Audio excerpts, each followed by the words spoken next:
ಎಲ್ಲರಿಗೂ ನಮಸ್ಕಾರ. ಇವತ್ತು ಸಂಕಷ್ಟಹರ ಚತುರ್ಥಿ ಪ್ರಯುಕ್ತ 21 ತುಪ್ಪದ ದೀಪ ಹಚ್ಚಿ ಪೂಜೆ ಮಾಡಿದ್ದೀನಿ. ಈಗ ಪ್ರಸಾದವಾಗಿ ಕಡಲೆಕಾಳು ಉಶ್ಲಿ ಮಾಡ್ತಾ ಇದ್ದೀನಿ.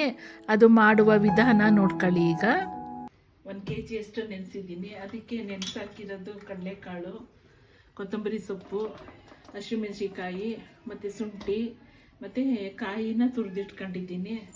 ಸ್ವಲ್ಪ ಹಿಂಗೆ ಹಾಕ್ತಾ ಇದ್ದೀನಿ ಮತ್ತು ಉಪ್ಪು ಹಾಕ್ತೀನಿ. ಮೊದಲಿಗೆ ಒಂದು ಚೊಂಬು ನೀರು ಹಾಕ್ತೀನಿ. ನೀರು ಹಾಕ್ಬಿಟ್ಟು ಇದು 1 kg ನೆನೆಸಿಟ್ಕೊಂಡಿದ್ದೆ ಕಡಲೆಕಾಳು, 1 kg ನೆನೆಸಿಟ್ಕೊಂಡಿದ್ದೀನಿ, ಹಾಕ್ತೀನಿ. ನೋಡಿ, ಕಡಲೆಕಾಳು ಬೇಯಕ್ಕೆ ಹಾಕ್ತಿದ್ದೀನಿ. ಕಲ್ಲು ಉಪ್ಪು ಹಾಕ್ತಾ ಇದ್ದೀನಿ. ಈಗ ಕುಕ್ಕರಲ್ಲಿ ಮುಚ್ಚಿಬಿಟ್ಟು 3 ವಿಷಲ್ ಬೇಯಿಸ್ಕೊತೀನಿ. ಇದು ನೋಡಿ, ಶುಂಠಿ, ಕಾಯಿ ಸ್ವಲ್ಪ, ಹಸಿಮೆಣಸಿಕಾಯಿ ಒಂದು 10-12 ಹಾಕ್ತಾ ಇದ್ದೀನಿ. ನೋಡಿ,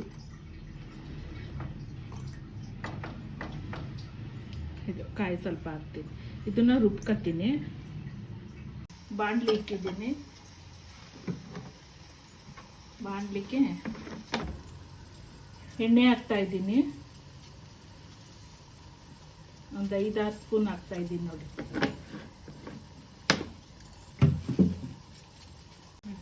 ಸ್ವಲ್ಪ ಸಾಸಿವೆ ಜೀರಿಗೆ ಹಾಕ್ತಾ ಇದ್ದೀನಿ.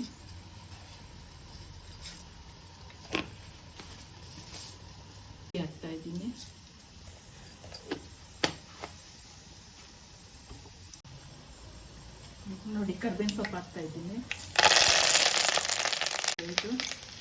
ಇದು ರುಬ್ಬಿಟ್ಕೊಂಡಿದ್ನಲ್ಲ ಕಾಯಿ ಮತ್ತು ಹಸಿಮೆಣಸಿಕಾಯಿ ರುಬ್ಬಿಟ್ಕೊಂಡಿದ್ದೆ, ಇದು ಹಾಕ್ತಾ ಇದ್ದೀನಿ.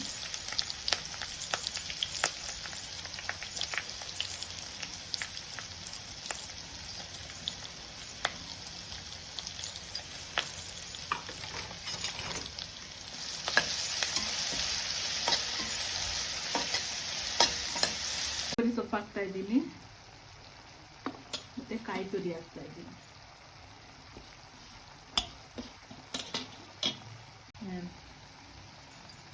ಇದನ್ನು ಮಿಕ್ಸ್ ಮಾಡ್ತೀನಿ. ಈಗ ಆಗಿದೆ. ಇದು ನೋಡಿ, ಈಗ ಆಗಿದೆ. ಗಣೇಶನಿಗೆ ತುಂಬ ಪ್ರಿಯವಾದದ್ದು. ಸಂಕಷ್ಟ ಚತುರ್ಥಿ ಎಂದು ದೇವರು ಎಲ್ಲರಿಗೂ ಒಳ್ಳೇದು ಮಾಡಲಿ.